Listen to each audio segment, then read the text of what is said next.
If you want to understand the sheer scale of human ambition and perhaps its greatest folly, you don't look at Silicon Valley or the skyscrapers of Dubai. You look at the dirt. Specifically, you look at the 5,000 hectares of red basalt soil being churned up 40 kilometers outside of Ho Chi Minh City. This is Long Thanh. It is a $16 billion bet that the future of the world still relies on a single, massive, centralized point of contact. Vietnam is currently building what is essentially a cathedral to the golden age of aviation, featuring 4 massive runways and a terminal designed to look like a lotus flower. But as the concrete pours and the steel rises, a quiet, uncomfortable question is beginning to circulate among economists and aerospace engineers. What if we're building for a world that no longer exists? In the United States, we've seen this movie before. We grew up in the era of the mega hub. We know the drill racing through the underground neon tunnels of O'Hare, or trying to find a decent sandwich during a 4-hour layover in Atlanta's Hartsfield-Jackson. For half a century, the hub-and-spoke model was the undisputed king of the skies. It was the only way to move people efficiently. You take a small plane from a small town, dump everyone into a giant bucket in the middle of the country, and then sort them back out onto bigger planes heading to their final destination. It was loud, it was crowded, and it was the engine of global commerce. Now, Southeast Asia is locked in a frantic, multi-billion-dollar arms race to build the next center of the universe. Singapore is dropping $10 billion on a swanky new Terminal 5. Thailand is expanding Suvarnabhumi to handle 120 million people. The Philippines is throwing $14 billion at a brand new airport in Bulacan. On paper, it looks like progress. It looks like a region coming of age. But if you look closer at the changing technology of the aircraft themselves and the shifting desires of the people sitting in the seats, these mega hubs start to look less like the future and more like the world's most expensive monuments to an obsolete way of thinking. We are witnessing a massive disconnect between civil engineering and aeronautical reality. We are building bigger buckets, just as the world is learning how to stop using buckets altogether. To understand why we're so obsessed with these mega hubs, you have to go back to 1978. Before the Airline Deregulation Act, flying in America was essentially a government-run utility. Routes were fixed, prices were high, and the idea of competition was a foreign concept. But once the shackles were taken off, the industry had to solve a brutal mathematical puzzle. How do you get a person from a mid-sized city like Des Moines to a destination like London without losing your shirt? The answer was the hub-and-spoke model. It was a masterpiece of logistical efficiency that turned the airline industry into a high-volume, low-margin machine. By funneling all passengers through a central node, think Delta in Atlanta or United in Chicago Airlines, could achieve something called load factor. They could fill every seat on a massive Boeing 747 because they weren't just flying people from Chicago to London, they were flying people from 50 different spoke cities who had all gathered in Chicago for that one flight. For decades, this wasn't just a choice. It was the only way the physics of aviation and the reality of the checkbook could coexist. If you wanted to cross an ocean, you had to go through the bottleneck. You had to pay the hub tax of your time and your patience, navigating through cavernous terminals and sprinting across concourses because the planes themselves were limited. In this era, the size of your airport was a direct proxy for your economic power. If you had the biggest hub, you had the most connections. And if you had the most connections, you owned the flow of global capital. This is the playbook that Vietnam and its neighbors are running today. They are looking at the success of the American 20th century model and trying to replicate it at a staggering scale. They see the network effect, the idea that every new city added to the spoke makes the central hub exponentially more valuable. It's a compelling logic, and it worked flawlessly for 40 years. But the problem with building a 16 billion 100 million passenger hub in 2026 is that the spoke is starting to break. The technology that made the hub necessary, the massive, fuel-thirsty jumbo jet that required thousands of passengers to break even, is being replaced by something much more surgical, much more efficient, and much more dangerous to the traditional airport business model. While Vietnam is clearing forests and Singapore is pouring mountains of concrete, a revolution is taking place in the hangars of Seattle and Toulouse that might make those investments look like a catastrophic miscalculation. For the longest time, the mega hub existed because of a technical limitation. Long-range flight required a giant, 4-engine aircraft. If you wanted to fly from Nashville to Tokyo, you had to stop in a hub like LAX or Seattle because a small plane couldn't carry enough fuel and a big plane couldn't find enough passengers in Nashville to justify the trip. This was the hub trap. And for 50 years, there was no way out. Then came the hub killers. The Boeing 787 Dreamliner and the Airbus A350 changed the fundamental math of the sky. By using lightweight carbon fiber composites and incredibly efficient high-bypass turbofan engines, these aircraft did the impossible. They offered the range of a 747 with the seat count of a much smaller jet. Suddenly, the airline didn't need to find 400 people in Chicago to go to London. They only needed 220 people in Austin to go to Amsterdam. This shifted the industry toward a point-to-point model. Instead of moving through a congested center, we started flying over it. But the real nail in the coffin for the mega hub might be the newest player on the field, the Airbus, a 321XLR. This is a single-aisle, narrow-body plane, the kind you usually take for a 2-hour hop from New York to Florida, but it's been modified to fly for 11 hours straight. This plane is a tactical disruptor. It allows airlines to bypass the $16 billion lotus-shaped terminals entirely. Why would a traveler from Perth, Australia, want to navigate the sprawling chaos of a mega hub in Southeast Asia to get to Central Europe when an A321XLR can fly them there directly from their home airport? The engineering revolution has democratized long-distance travel, making the massive, centralized sorting machines of the 20th century look increasingly like an expensive solution to a problem we've already solved. As the point-to-point network expands, the hub starts to lose its gravitational pull, leaving these mega airports as massive, empty shells, waiting for a crowd that has found a faster way home. Beyond the engineering and the spreadsheets, there is a psychological shift happening in the mind of the modern traveler, a slow-motion revolt against what we might call the layover tax. For years, we accepted the hub model as a necessary evil. We sat on plastic chairs, stared at flickering departure screens, and paid $15 for a lukewarm bottled water because we had no other choice.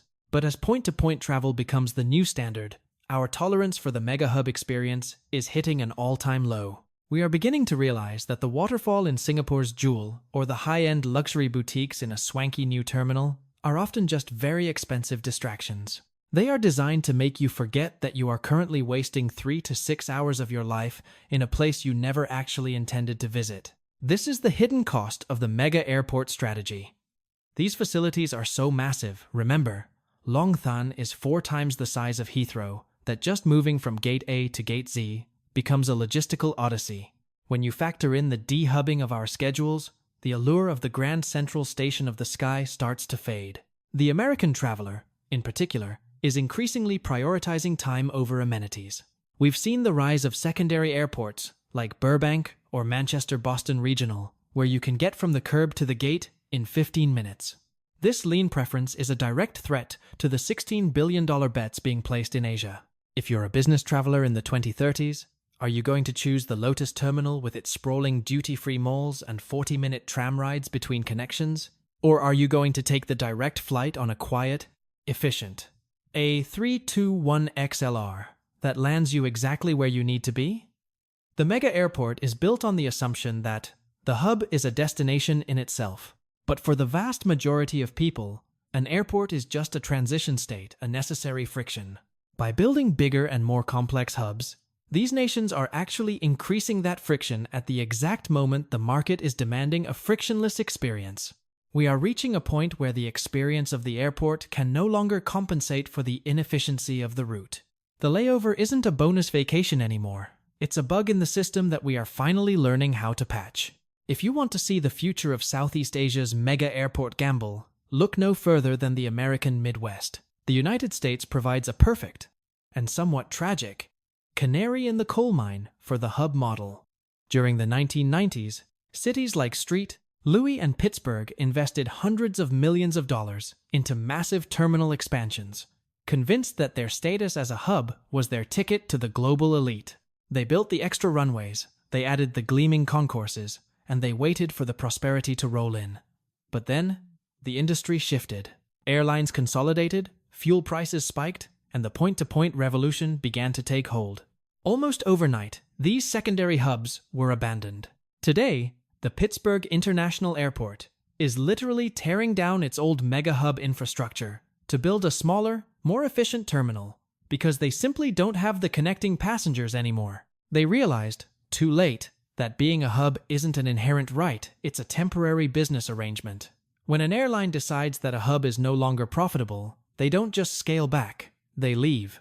And when they leave behind a ghost hub, a massive, echoing concrete monument that the local taxpayers are still stuck paying for. This is the nightmare scenario for projects like Long Thanh or the new Bulacan Airport in the Philippines.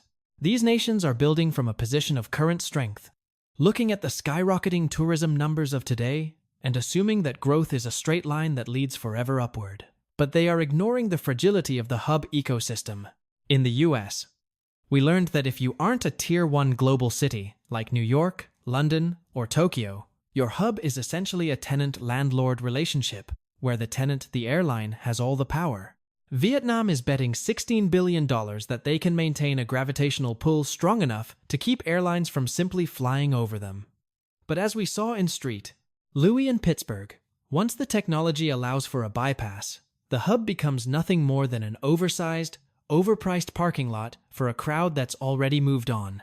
So, if the math is getting shakier and the technology is moving in the opposite direction, why is Southeast Asia still obsessed with the build it and they will come strategy? The answer lies in the sunk cost of national pride and the desperate need to look like a modern global power. In many developing nations, a mega airport isn't just a piece of transportation infrastructure. It's a statement of intent. It's a way of signaling to the World Bank, to foreign investors, and to their own citizens that they have arrived. But this geopolitical vanity comes with a $100 billion price tag that the region might be paying off for generations.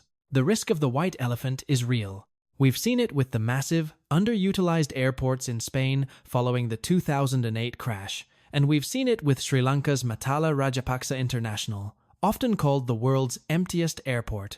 Vietnam is taking a massive gamble that its booming economy will be the exception to the rule. They are hoping that by the time Phase 3 of Long Thanh is complete, the sheer volume of emerging middle-class travelers from India and China will be so immense that it won't matter if the hub-and-spoke model is dying. There will simply be enough people to fill every bucket, no matter how big. But hope is not a hedging strategy. The debt loaded onto these projects is often tied to high-interest loans that require a perfect economic climate to remain sustainable. If there is a global recession, another pandemic, or a sudden spike in fuel costs, these $16 billion Lotus terminals don't just become inefficient, they become anchor weights. They drag down national budgets and divert funds away from the very things that actually build a middle class, like education and healthcare. The sunk cost fallacy suggests that because we've already spent billions on the dirt and the steel, we have to keep going. But in the fast-moving world of global aviation, doubling down on a 20th century solution for a 21st century landscape is a recipe for a fiscal disaster that no amount of swanky duty-free shopping can fix. As we look toward the 2030s, the definition of a successful airport is undergoing a radical transformation. In the past, success was measured in hectares of land, the number of gates, and the sheer volume of humanity moving through the concourses. But the future belongs to the lean, the agile, and the digitally integrated. It's no longer about how many people you can trap in a terminal, it's about how quickly you can get them out of it. The mega hub, as we've known it, is evolving into a legacy system, a massive, centralized mainframe in an era that has moved to the cloud. So, is Long Thanh a visionary masterpiece or a 5,000-hectare mistake? The truth likely lies somewhere in the middle. Vietnam's growth is undeniable, and the overcrowding at Tan Son Nhat is a real, physical bottleneck that needs a solution.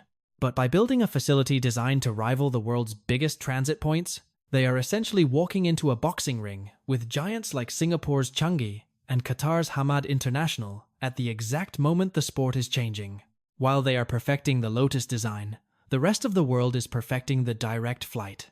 The lean future of aviation isn't about the biggest building, it's about the smartest network. It's about airports that function as seamless nodes in a point-to-point web, rather than massive gravitational centers. As travelers, we are voting with our wallets and our watches. We are choosing the airline that lets us bypass the chaos. and we are gravitating toward the cities that understand our time is the most valuable commodity we have. Vietnam, Malaysia, and the Philippines are spending billions to build the next big thing, but they might find that the next big thing is actually a collection of smaller, faster, and more direct things. In the end, the death of the hub might not mean these airports go empty, but it will mean their golden age of dominance is over. Long Thanh will eventually open its doors, the red dust will settle, and the planes will land. But the real test won't be the beauty of its architecture or the length of its runways. The test will be whether it can adapt to a world that is increasingly learning how to fly right past it. Because in the race to build the biggest airport on the planet, the greatest risk isn't that you'll fail to finish it. It's that you'll finish it just in time to watch the world move on.